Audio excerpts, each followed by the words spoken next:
Hi, everyone. Welcome to today's presentation. I'm Jen T with Aringo. I'm so excited to be here and excited to get to know you guys. So as we're waiting for people to join, please say hello on the chat and let me know where you're joining us from today. And while you're doing that, also give us a thumbs up on YouTube and share with your friends if you feel like it's vital information for them for choosing and shortlisting schools for their MBA list for fall 24 or even beyond. And I do think that this could absolutely work for both MBA or master's programs. So it doesn't just have to be for MBAs. So as we wait, my name is Jen Terschnell, and I'm CEO of Aringo. And so I'm super excited to be here today. Always enjoy being here with my GMAT Club friends. And so all right, I think we're ready to get started. So as I mentioned before, my name is Jen T, and I am the CEO of Aringo. And today we're going to be talking about what I'm titling MBA 101, a strategy guide for shortlisting your programs, which again, I think that this can absolutely be applicable to both your MBA and master's programs. So it's not just for MBAs. All right. So I'm Jen T, and I work for Aringo as the CEO. We are an international company. We started about 20 years ago, and we love to help candidates with their applications to top MBA programs and business schools around the world. We help people with deciding what schools or chances estimation, as well as putting your application together, pitching the right short-term and long-term goals that make sense for you, your goals, and to the admissions committee when they're actually reading through your application and saying, this is like an ideal candidate because of X, Y, and Z.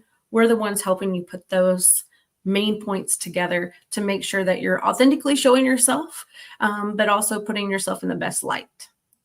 You can look at our statistics online. We're audited every year. As you can see, our admissions rates are quite a bit higher than the traditional admissions rates for the schools. So you can always check out specific schools on our website at aringo.com, which you can also like and share with your friends. All right, so for today, we're going to start with MBAs and other programs that you can apply to. We're going to get into why MBA, the types of MBAs that are out there, and then we'll talk about shortlisting the programs and the cost and ROI. And so this should help you with putting together your list of schools that you're most interested in and creating this short list. I do see that some questions are coming in. Super excited to answer them. If they're not 100% applicable to where we're at, I'll definitely get to them by the end of the session. But I see that Wisdom wants to know about EMBAs. Not about EMBA. Good question. So on the next couple of slides, we're going to definitely talk about who an MBA is geared towards, and then some special senior programs that can help with folks that are maybe over the typical age for an MBA. So first, we'll start with a master's degree versus an MBA. So for master's degrees, they're typically going to be very specific and focused on an industry or a specialization.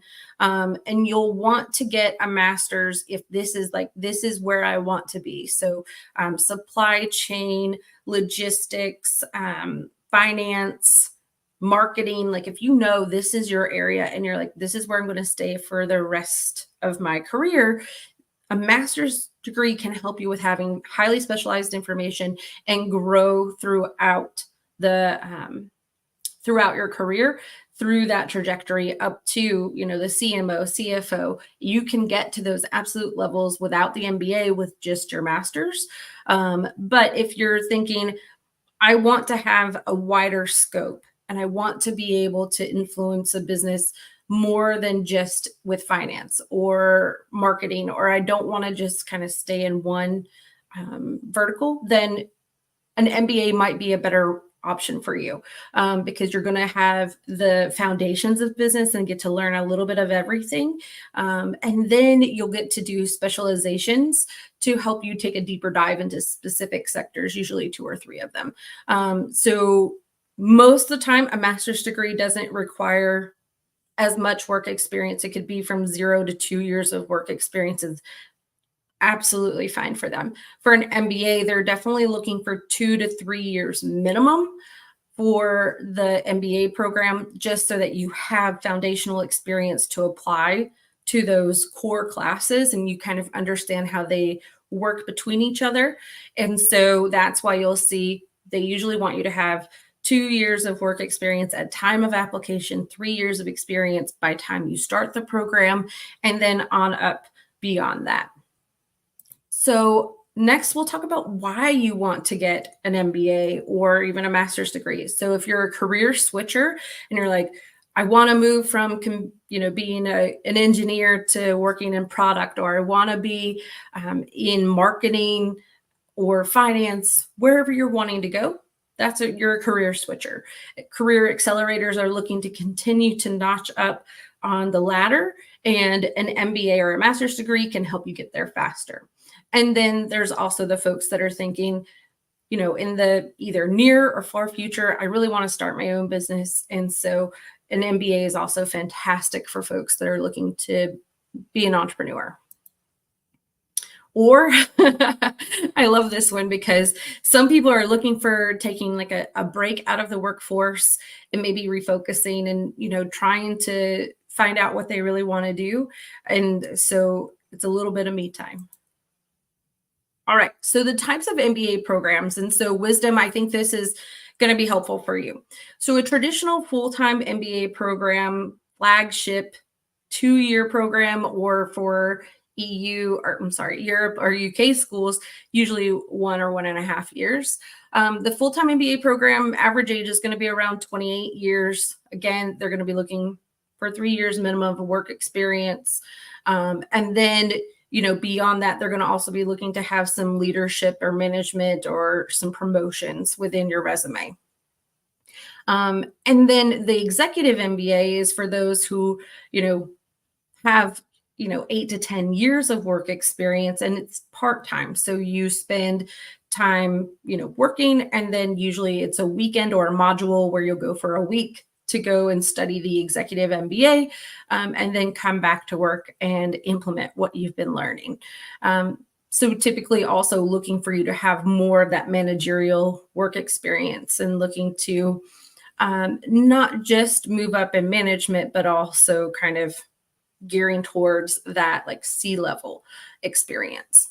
And then there are these 1-year senior MBA programs that are full-time. And so those are available for candidates that have about 8 to 10 plus years of work experience.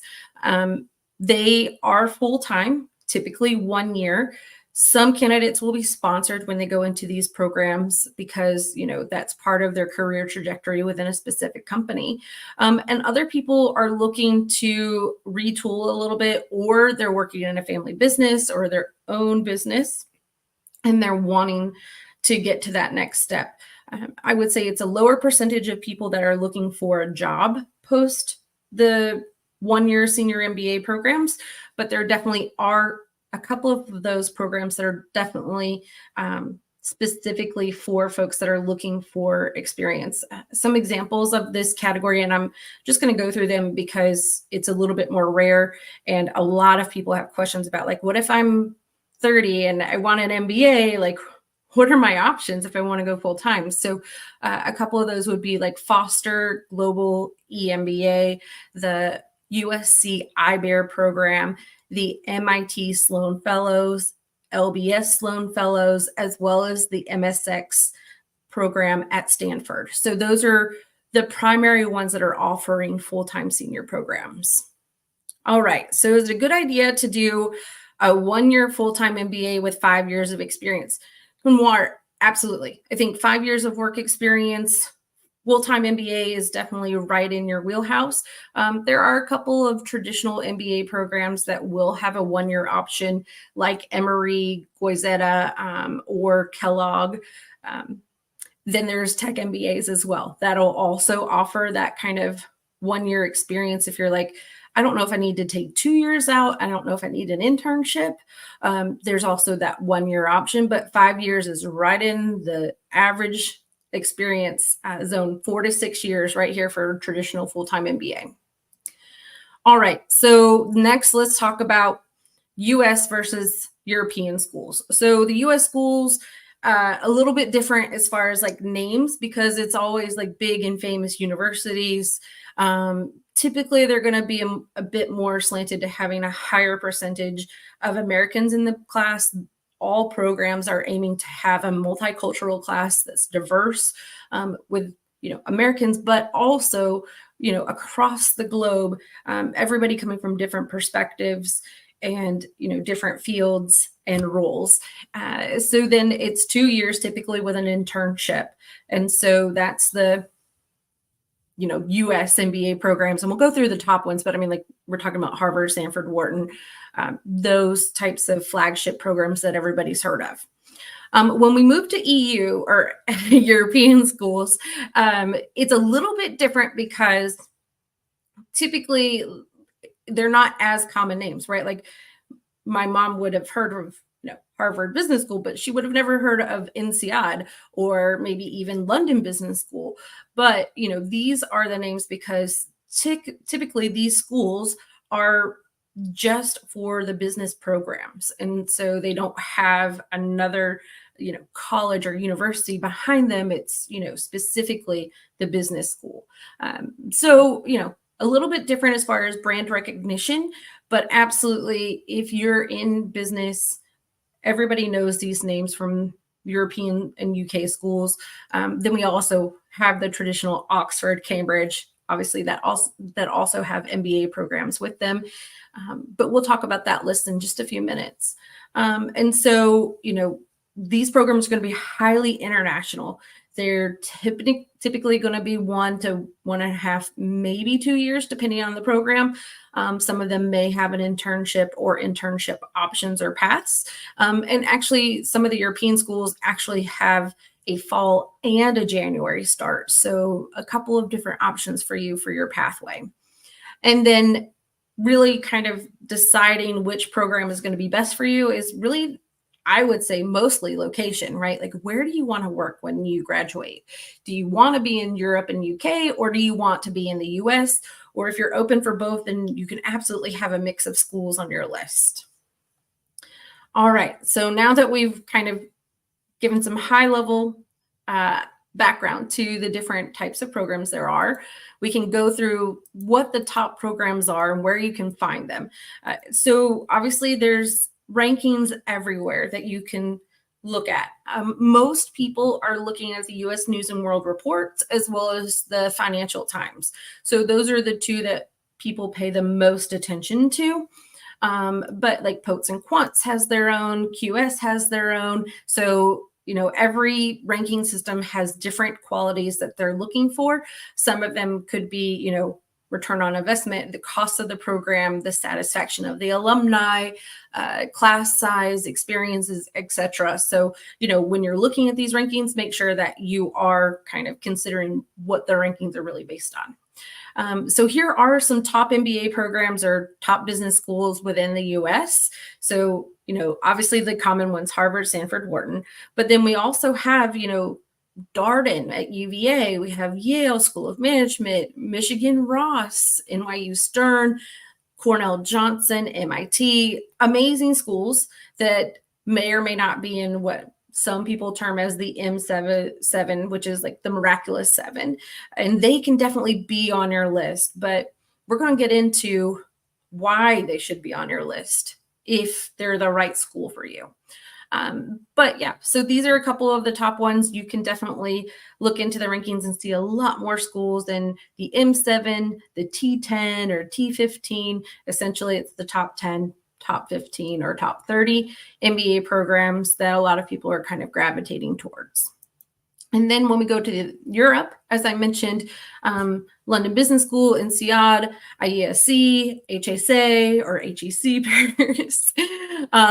There's Cambridge Judge Business School, Oxford Said, Sade, Bocconi, like all of these are fantastic programs that you can look into if you're wanting to study in Europe or in the UK.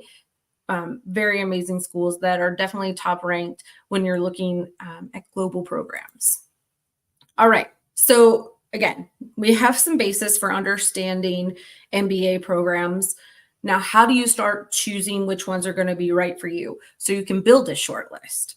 So first, like I said before, is kind of where do you want to be? And that can be like 3 different categories. Where do you want to be in your career? So think about, if you're wanting to be in finance, if you're wanting to be in marketing, supply chain, different schools have different concentrations that will get you to that next step in your career. Some of them are well known for different specializations, and that can definitely help you with getting to the next spot and also being able to leverage not only the curriculum, but also the location. So if you're wanting to be in finance, being in a financial hub like New York or London can be, very fun, like it could be very lucrative for your career, getting you really immersed into that area, building your network, and really getting you to that next level. So the other thing would be, where do you want to live, right? So looking at that location, most of the time when you graduate from an MBA program, most of the graduates are going to probably live very close to the area that their school is in. And that's, where the heavy recruitment is. I would say, like, if you're going to school in the Northeast, you're going to land in the Northeast. So that could include, New York, Boston, and maybe DC, right? Like that kind of area. And then like Chicago, you're going to land kind of in the Midwest to New York, but maybe not all the way to Boston. And then West Coast, they stick a bit more to the West Coast side as far as recruitment and attending schools. There are people that can make, career jumps from one to the other as far as East Coast versus West Coast and be able to, make a career, outside of their like where they went to school. But it's a little less common because people like to build their network and be immersed in that kind of area based on where they went to their MBA program. Same thing will hold true as far as UK and Europe. Typically, if you go to a school in either one of those kind of regions, you will be employed within those regions as well. It is quite hard to make the leap of going to an MBA program in the UK and getting all the way back to the US, or vice versa, going to school in the US and making it to Europe or UK. So, kind of think about that as you shortlist your schools and put that together. You'll also want to take those rankings into consideration in deciding, okay, how important is brand name to me? And so for some people, if they're eventually going to return to their home country, sometimes the school name needs to carry weight when they return.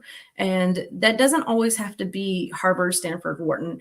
I have many clients that are from India and plan to return, in the longer term part of their career. And they do find that, schools like Darden, Cornell, Tepper, those names do carry it back home. So it doesn't have to be M7 or bust. You can definitely shortlist some other schools in the top 15 and feel comfortable about returning home, but it is something to keep in mind.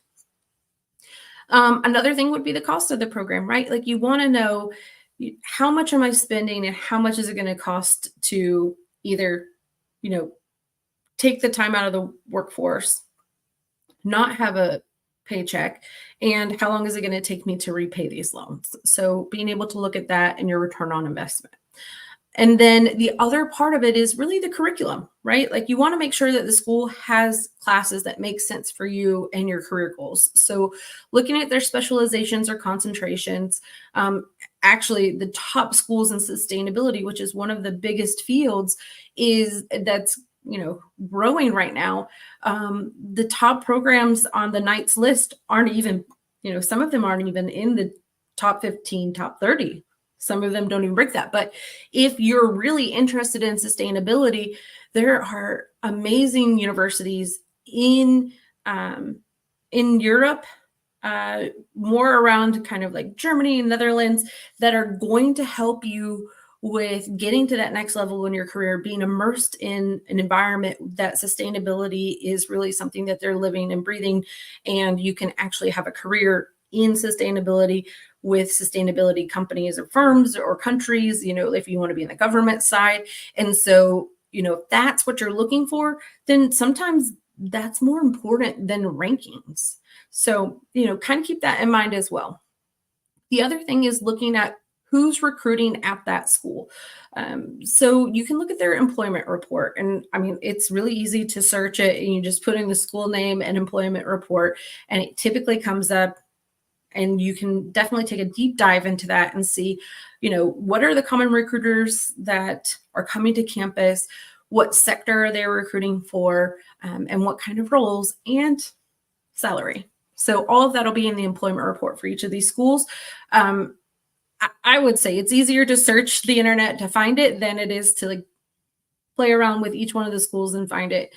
So just search the school name and employment report, and it typically will come up. The other thing is teaching methods. So if you're much more of an action-based learner, or somebody who wants to have hands-on projects working with real clients, then look for schools that have those types of experiences. Ross, Dart, there's so many of those schools that come to mind. Obviously, a lot of people talk about HBS and the case method. A lot of schools do follow the case method, but others have their own version, right? So Darden has their own version of their own kind of case method as well. But look at those teaching methods and figure out what's going to be best for you, for your learning style, and where you want to go next. And obviously the professors that are teaching the class, if they're well known in that specific area where you want to be, definitely a time for you to be looking at those schools. Okay, so next let's move on to class size and culture of the school. So most of these schools are going to have their own personality and persona, and admissions committees are kind of, when they're looking at an application pool, they're looking to curate a class. They want people from different backgrounds, different experiences, different locations. And so they're really looking to make sure it is a culture fit. Some schools have a much more close-knit type of community. Others have a more competitive community. And so getting to know them and understanding what it's like to be a student at that school is going to be really helpful. And a little tip right now is that you'll want to reach out to current students, ambassadors, presidents of clubs that you're specifically interested in right now, because they're going to graduate or go on to their internships in May, June. And then while you're writing your applications, you're not going to have anybody to use as a resource. So small tip for right now, if you're doing your MBA research, reach out to those students before they take their summer break or start their new job this summer. Okay, so Kumar has a question. Is there any advantage or disadvantage to apply in the January intake? Actually, no. So a cool thing about the January intake for INSEAD is that they actually have an internship opportunity or the ability to study at different campuses if you do the January start, because the way that the class works is you start in January, do coursework. Over the summer, you have a break. So you can, go back to your family business or job, or you can do an internship, or you can, study abroad. And then in the fall, you start you go through the program, and then you graduate in December. So it's a little bit of a different pace, and gives you that opportunity to get more involved and get a little bit more experience. So it can definitely be an advantage. When we talk about HEC Paris, it's a very similar curriculum from one start to the other. The other school that has a J-term start that's, in the top of the list is going to be Columbia. The J-term program for Columbia does not include an internship. So you start in January, you go throughout the summer, and you come back in the fall, and you will be graduating with the class that started in the fall before you. So it's a year and a half of curriculum, and you graduate with the class that started the fall before you. So, different experiences, but depends on what you're looking for. All right, Rashida, you have questions about many experts have suggested to me to have an understanding of nuances of different colleges to exactly understand which college suits me instead of just aiming for top colleges. How can I do my research regarding this? Okay, so I have a whole document that I send people sometimes on like how to do your research. So much like what we're talking about right here, you're going to want to look at their curriculum, see what their specializations are. And then if that's a good fit, start looking at the student clubs, because that's going to ring a bell. Like if they're, and I'll keep going back to sustainability because I feel it's kind of niche and different than like consulting, finance, right? Like, so it's a good example because it's a little bit different. But with sustainability, if that's something that's really important to you, you can look at their sustainability clubs and really their net impact club, which is, a club that all universities essentially have. They do case competitions. It's an amazing network and a really cool organization. But go in and look at who the president or the contact person is for that specific club and reach out to them and say like, hey, I'm thinking about applying, or, I will be applying, and I'm very interested in sustainability. And I have a few specific questions I want to ask a current student. So if you could help me, or somebody from your club, that would be fantastic. And then list out the questions, because here's the thing. We want to maximize the time that we're taking them away from their studies. We don't just want to say, hey, can you chat, and then have an aimless chat. That's not going to help you or them. So make sure you have direction in this conversation, take notes, and then you can reference it later on when you're writing your application and in your interview, because that's, again, you showing you've done this research. The other way is to kind of look at the different clubs and activities on campus.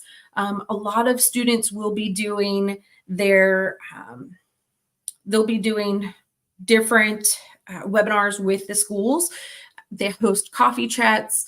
These schools really want to get to know you. And the beauty of the newer technologies is they're definitely doing a lot more online than they've done before. So they're definitely trying to connect with you virtually.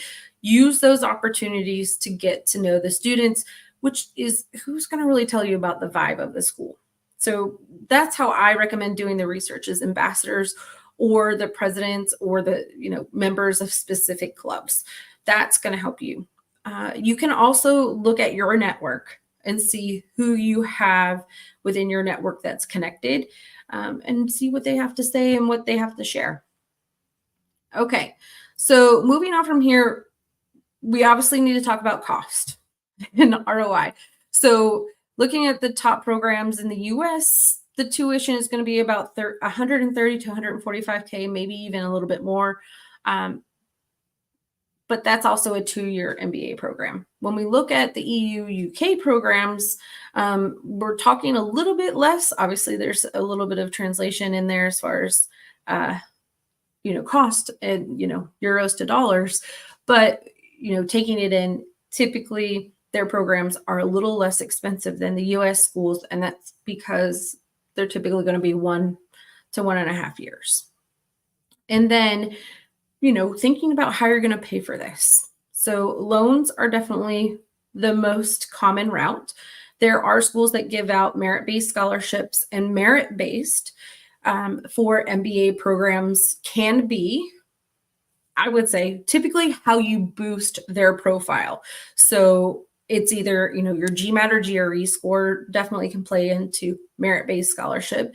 The background that you have and that you're bringing to the cohort, right? So if you have a unique experience or niche, that's definitely something that they'll be looking at. If you add to the diversity of the cohort, something else that they'll be looking for. And what value you bring to the cohort is how that they'll show that via scholarships. Now, I'll have candidates that come to me and they want 100% scholarship for their program. That typically doesn't happen for MBA programs. They're not funded the same way that other master's programs are, through grants and different sorts of funding through companies and etc. Most MBA programs are going to have scholarships that are from donors that are going to be earmarked for specific type of candidates or different caliber of candidates, or that can be spread amongst many candidates, right? So different opportunities that are available there, but they're not going to be full rides. It doesn't happen that often. Even if you get a perfect GMAT or GRE score, it does not equal getting, a full ride. Those days are gone. And so, knowing that and taking that in stride will help you with deciding on the schools, right? So if you're looking at M7, they're quite expensive. And so maybe adding some schools from the T15 can be one of those things of, should I add some schools that maybe I would get a higher scholarship for and have less of a loan? Definitely something to consider. Most schools, will also use, so like when we talk about like Harvard, Stanford, and Yale specifically, they use kind of a tool for financial need. And so it's not based on one thing or another. It's a mathematical equation for them. And so, you're not always going to increase your scholarship based on GMAT or GRE score, like I mentioned. There are plenty of other scholarships that you can pursue. Most MBA programs will post within their financial aid section some external scholarships, whether that's before you're admitted or after you're admitted, depends. But they do have some trusted scholarships. I have some posted lists that I share with my clients, so happy to share them with you. You guys are always welcome to reach out, and I'm happy to share whatever I have with you. But, there are different scholarships. If you are a female, then looking into the Forte Foundation, they have an MBA launch program that if you apply, so you need to do, the program started in January. The deadlines were in January for people that are applying for fall 24 entries. So, a year ahead of time.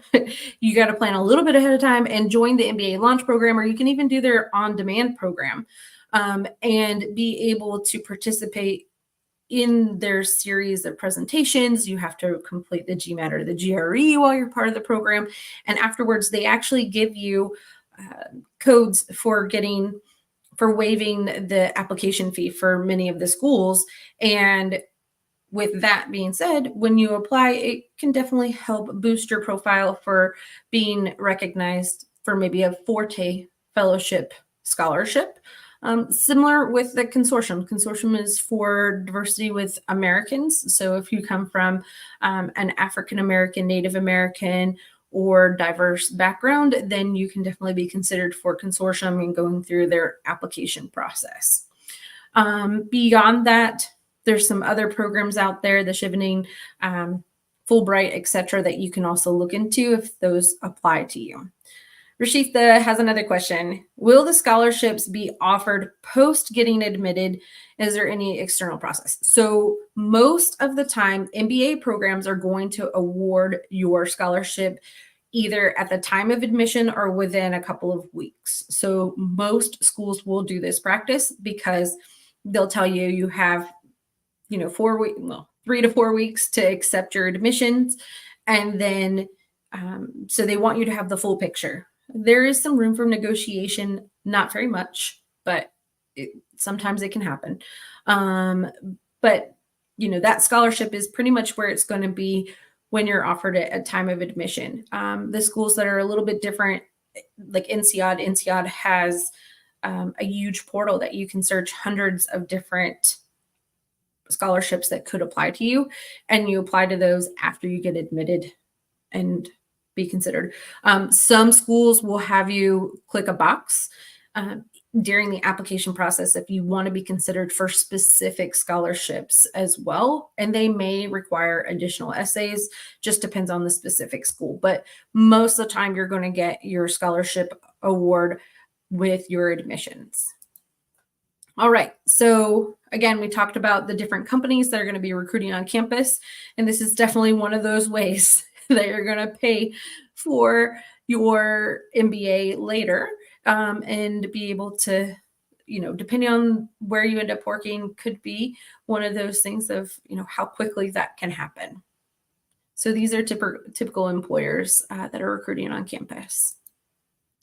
And then there is a couple of different resources you can use to see what the average cost is for the school plus their starting salaries. And so this is one from Poets and Quants where they talk about what the starting or average salary was for somebody graduating from their program. So you can kind of see here, some of them do publish sign-on bonuses as well. So definitely something to take into account as you are deciding on schools.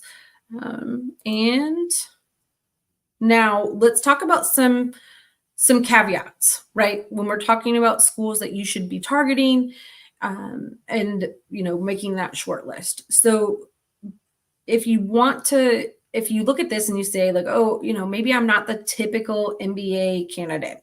So maybe over 30, over 33, I think that should really be 30, is typically a little bit outside of that typical full-time MBA program, or you have more than 10 years of work experience.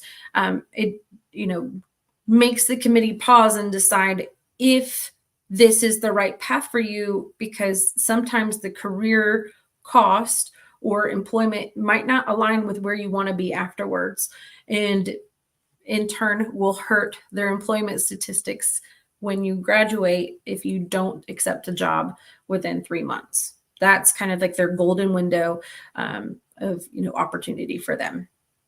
All right, Laura, on-campus recruitment. I was under the view that it's not the norm in MBA schools, at least. So on-campus recruitment, absolutely, it happens all the time. In fact, it's one of the big things that you have to take into consideration of where you want to spend your time. You will have a career center that will be engaged with you before you even step foot on campus, and they will be kind of saying like, these are the companies coming on campus in the next couple of weeks to meet with candidates. They'll do presentations, they'll do round 1, 2, and 3 interviews on campus. So as you are navigating the everyday life of MBA with classes and projects and club meetings, you also are balancing, recruiters coming to campus to come to meet you. And so it's absolutely the biggest benefit of attending an MBA program is that the recruiters are typically coming to you, right? Like that's the glory of a full-time MBA program, is that they know that when you graduate, you have this strong foundation and knowledge of business. You may have a specialization or concentration, and they have also typically recruited from that school and had strong results. So college campus recruiting is a big part of the MBA program. It will also happen for specialized masters. Business programs are really big on making sure that companies know who they are and that they should be recruiting their candidates. So yeah, recruitment is the big part of it. Okay, so other caveats for like, should you apply to MBA programs? Making too much money. So this is where it becomes this make it or break it kind of moment. Some people are already in a role that is a post MBA role, or they're already making post MBA salary. And so a school may worry that you may have applied just to get an acceptance and say, oh, I was admitted to Harvard, but I rejected them, or I, declined to go because I just, my career was already where it needed to be. But, that does happen for some folks. And so it could be a question of like, why are you doing the MBA? And, what are you looking to get out of this? If you already have really high senior positions, it's also another moment of, why would you want to go back to an MBA and get a more, I wouldn't say entry level because that's not where MBAs go into, but a mid-level career versus the one you're already on trajectory for to be well above post before you would even graduate from the MBA or start it. And some people, your resume not be something where they feel like they can help you with getting a job post-grad. So we'll say unemployable, but Some people just, their profiles don't sit well with an MBA committee because they can't envision them getting employed after they graduate. And so that could be a concern for them. And then there are some other factors you should be worried about, like when you're looking at shortlisting. It could be, how far is your GMAT score from the average, right? Like, so they will post a range and they'll say, we accept GMAT scores, and this is on the old scale, but 580 to 770, like that's our score range. Don't take that 580 as like the permission to apply with a 600 GMAT score to Harvard. It's an exceptional profile whenever they go outside of that normal average. So, if you're exceptional, if you deem that you are, then absolutely it's worth the chance. But, if you've been an engineer for 3 years with 1 or 2 level increases, might not be able to get in with a 600 GMAT or, below average GMAT. You might need to have an above average GMAT. When you're coming from an overrepresented population or background and don't have anything special to share, that's actually where Ringo comes in. Is a lot of the times people undervalue their experience. I have a lot of people who have had worked in a family business and they neglect to even share it during our initial conversation or even have it on their resume. And I'm like, oh, MBA programs really like candidates that have, family business experience. So, you want to be able to stand out from the crowd and tell them why you are a unique candidate and you fit within the parameters of, this is the right curriculum, this is the right kind of recruitment for me, and here are the things that I have that uniquely qualify me to be part of this program and that I'm going to share with my cohort during my experience. The other thing would be writing a poor application. You could not imagine how many times I've seen people answer the question of like, why our school, with is simply that it's a high ranked program and the reputation. That's not going to wow an admissions committee. They already know that they're well ranked. You need to tell them again why they're special, and they want to feel that way. And hopefully you feel that way about them as well, so that you can say like, this is really why I want to be here. This class, this club, this professor, this experience, location, etc. This is why I want to be here. And that's the important part of the application. So take into mind the application deadlines.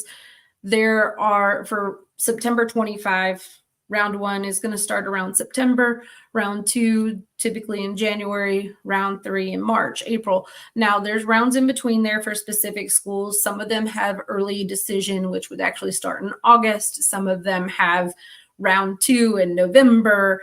So a lot of different things to kind of take into consideration as far as rounds. If you're applying for a January start, typically those applications will open with round 1 in March. And then when you are deciding which schools to apply to, you can decide and shortlist them by rounds and say like, okay, during round 1, I want to apply to these schools. During round 2, I want to apply to these. But no matter what, you should always have a plan of working for 3 to 5 months on your MBA applications, in addition to taking the GMAT and GRE. So, it is, if you can, an investment of time to get a high quality application submitted for these schools, but it usually yields strong results.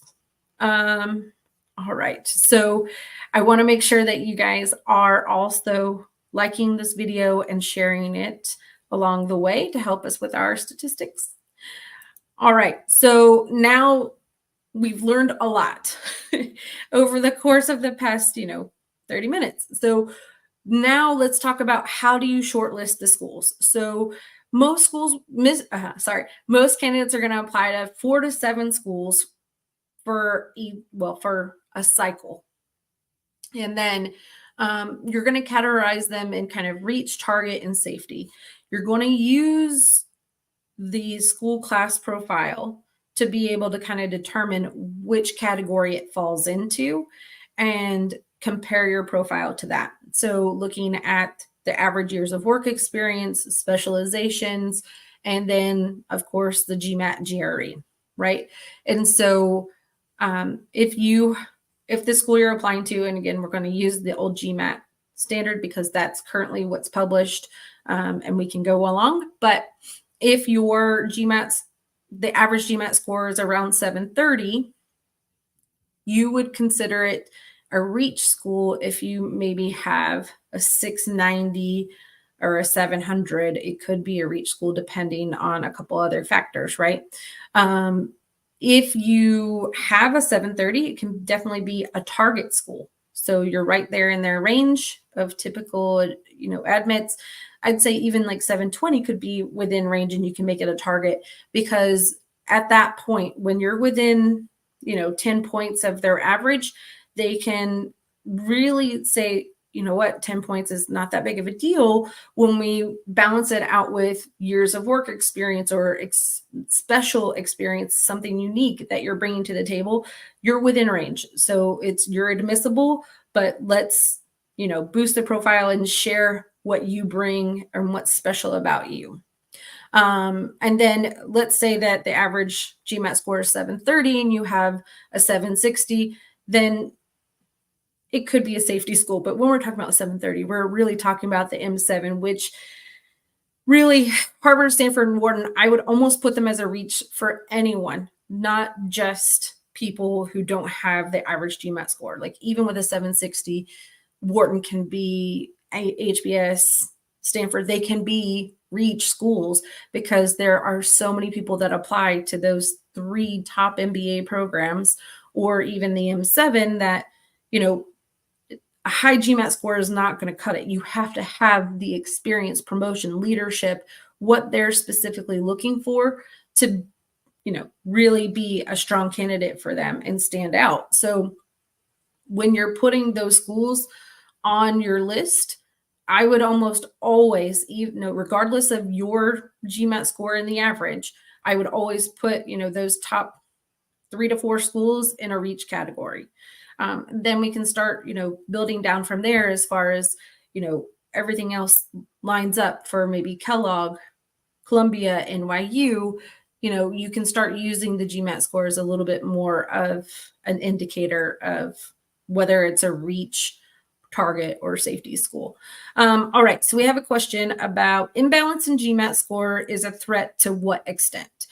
I've recently finished my GMAT focus and scored in the 98th percentile, but my DI score is pretty low. Is retest the only option for T15? So I would say that it depends on other factors. So your GMAT score or GRE score, executive assessment, whatever test you're taking is important. If there's one area that's off, that can be counterbalanced in other ways. So a lot of people, and so DI is a little bit different, but a lot of people will come and they'll say like, oh, my quant score isn't, as high as the average or in the higher percentiles.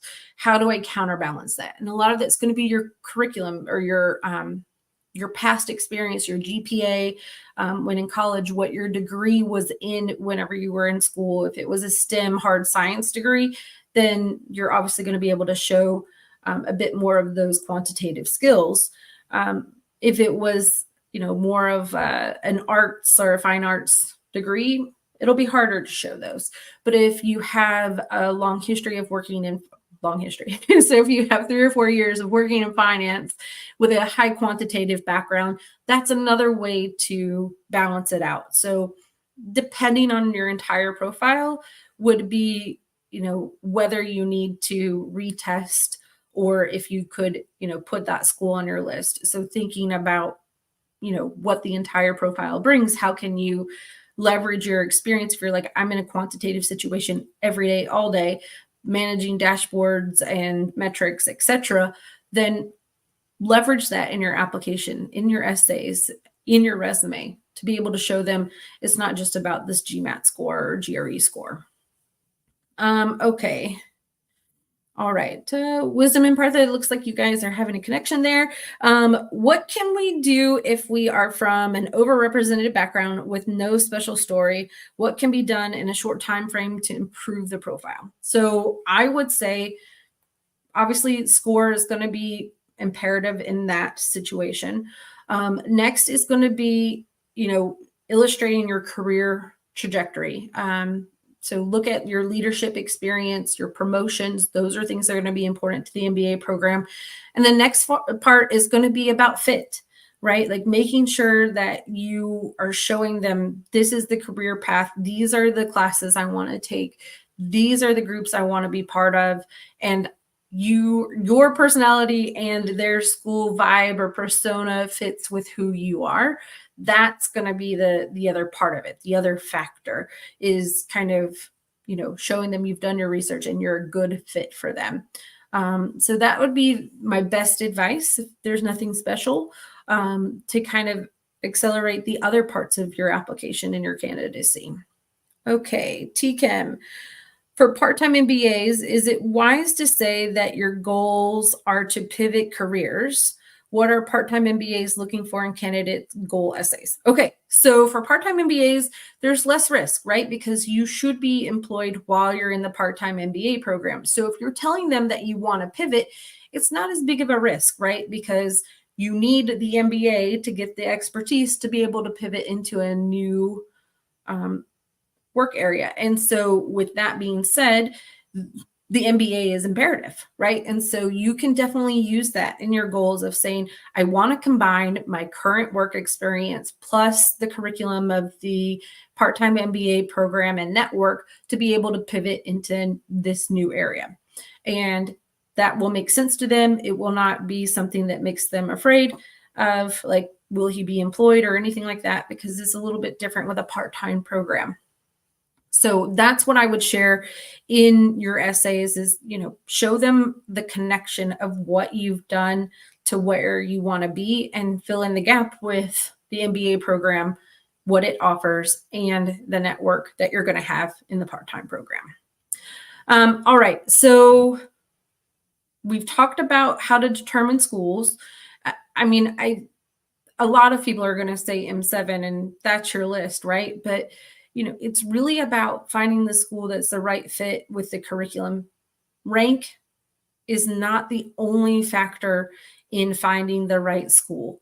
It definitely is, about the career trajectory that you want to be on, where you want to be as far as location, and kind of take that all into consideration. There are some fantastic programs that are just outside the M7, outside the top 10 and top 15 that have amazing programs that will get you where you want to be. A lot of people want to go into product management, and it's a wide field, and you don't have to go to an M7 to get into product management and have a very lucrative career. UT Austin McCombs has a fantastic trajectory into tech and product management. So does Tepper, Cornell. Another amazing program is Duke Fuqua. These are names that can be on your list that don't have to be M7 or Harvard, Stanford, Wharton, that can be on this list and definitely help you with getting to the next step in your career. The other thing that you might want to also look at is scholarships, right? So if your profile is average for schools on your list, you may look for ones where it's above, and you may be offered higher scholarships at those schools. So it's worth considering. Maybe I throw out one or two applications to safety schools so that I can, if I were to get more of a scholarship, then I have a tough decision to make about if I want to go to, this school or that school based on how much scholarship I have and how much debt, is offered, or how much is offered, to know what my debt ratio might be after the MBA. All right. So after that, really the next step is to start digging into your school list, right? So you've made this list of schools that you're going to be applying to. Most people will kind of balance out that list of, 2 to 3 reach schools, 3 or 4 target schools, and maybe 2 or 3 safety schools, right? Like it's a different balance for everyone. But now that you have that list and you feel confident about it, like these are your schools that you want to apply to. Now you need to dig in, start doing your research, networking with students, attending webinars, maybe visiting campus if that's possible, and really getting into that next part of the process. All right, so I hope that I've answered most of your questions, but if you guys have any questions, I am here to help. We'll open it up for Q&A. While we wait for questions to come in, I'll have you remember to like this post and share it on YouTube, as well as sharing it with your friends. Don't forget to tag GMAT Club and Aringo. I will also have Abhijit post my private link for GMAT Club profile evaluations. You guys are always welcome to schedule a meeting with me for a profile evaluation, resume review, whatever. It's right here on my slide, and then Abhijit posted it for me. So please feel free to schedule a time to chat about your specific profile. Oh, thanks, Wisdom. And thanks for coming and attending the webinar. I'm really excited. All right, so we'll wait a few more minutes to see if anybody else had any other questions about school shortlisting or general questions while we're on live today. And I'll just go ahead and plug that there's so many schools having MBA fairs right now, MBA and master's fairs. So, you know, again, like if you're trying to explore these schools, you can look at different MBA fairs. I have a link as well, or you can look at, you know, Aringo's website, and I'm sure GMAT Club has it, but different fairs that you can attend right now to get to know these schools. They have their presentations. Sometimes they might have a current student or alumni part of it. So, you know, you want to do your research. They're in these MBA fair formats right now, looking to meet students like you. So a great opportunity for you to engage with those schools. Big Nash. So considering the current economy's session, which country would be good to pursue your master's? So great question. I mean, obviously, like things can change very quickly. I think, again, it comes down to what you're wanting to do next and where you're wanting to live. I'd also look at visa situation. So if you're wanting to go abroad, look at, you know, what they offer in the US. Typically there is, you know, the 2 years of OPT, but with the STEM extension, you get an additional 12 months.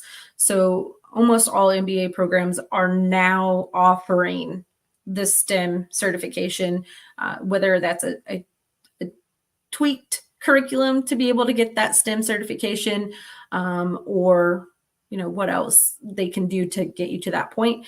The UK typically has been offering a 2 year stay after you graduate from a top MBA or a top school. It doesn't necessarily have to be an MBA or a business school, but they are offering an extension of 2 years and a little less requirements than like the US of like specificity of like what you need to be doing exactly when you graduate and how it's tied to your degree.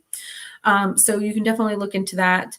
And then from there, it's each individual country and their visa processes. But again, like another great way to get these answers is to talk to a current student from the same country and kind of see what they have to say. You can also talk to them about the employment and recruitment on campus and make sure it's a good fit for you. All right, Tim K.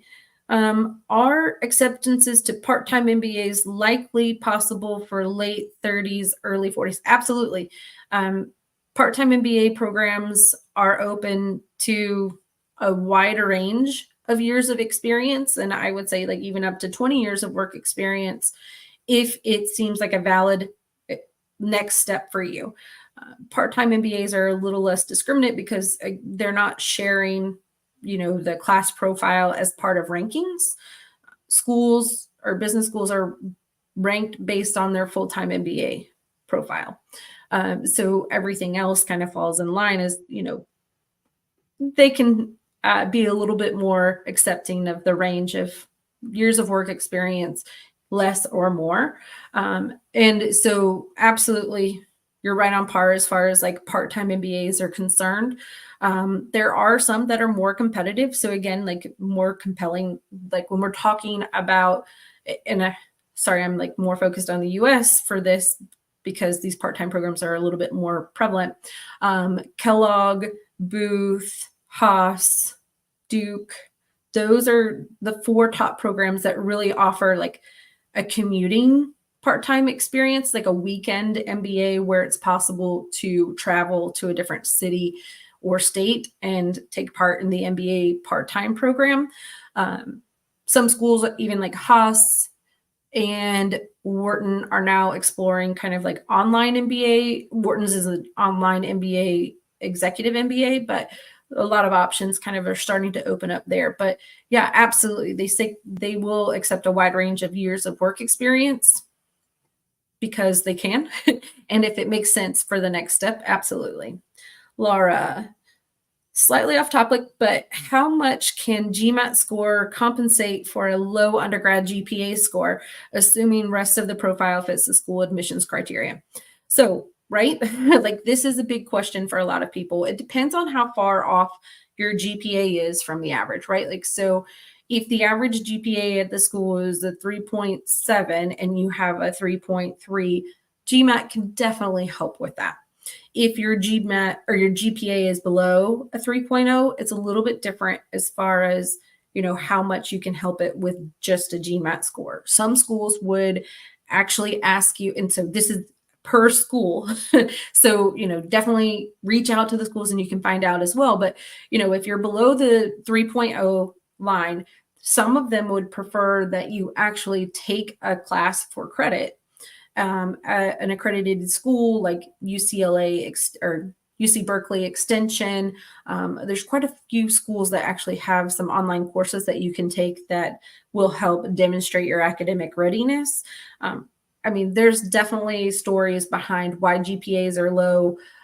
It doesn't always have to do with your academic capabilities. And so, you know, if there's a story behind that and you're willing to share, you don't have to go deep in depth. And this is getting more generic, Laura. It's not necessarily 100% about you, but I have a lot of questions about this. And so just sharing that, you know, if there was something that happened during your undergrad experience that kept you from being able to academically succeed, you can tell that story. You don't have to be super in depth and tell them, you know, I was in and out of the hospital. You can just say, due to a medical condition, I was unable to attend some of my classes, and with lack of advising, I wasn't able to, you know, make the grades that I wanted to. I've learned from this and will be asking for help in the future if this were to arise again. And I'm looking to help improve my academic candidacy. You know, what is the best way to do that? And so they can help you with deciding that and navigating it. And then you'll also use that in the optional essay in your application to share that experience of, you know, explain a little bit about why the GPA may be a little bit lower. Again, like super excited to, you know, chat offline. If you have questions specifically, I'm happy to answer those offline. You can email me or you can book a time on my calendar. All right. So I think that we're done for today. Again, I really enjoyed having you guys here. Lots of great questions and excited for what happens next with fall 25 applications. If you have any questions, I'm here to help. Beyond that, I wish you the best of luck, and don't forget to like and share this presentation if it was helpful for you. All right, and have a great day.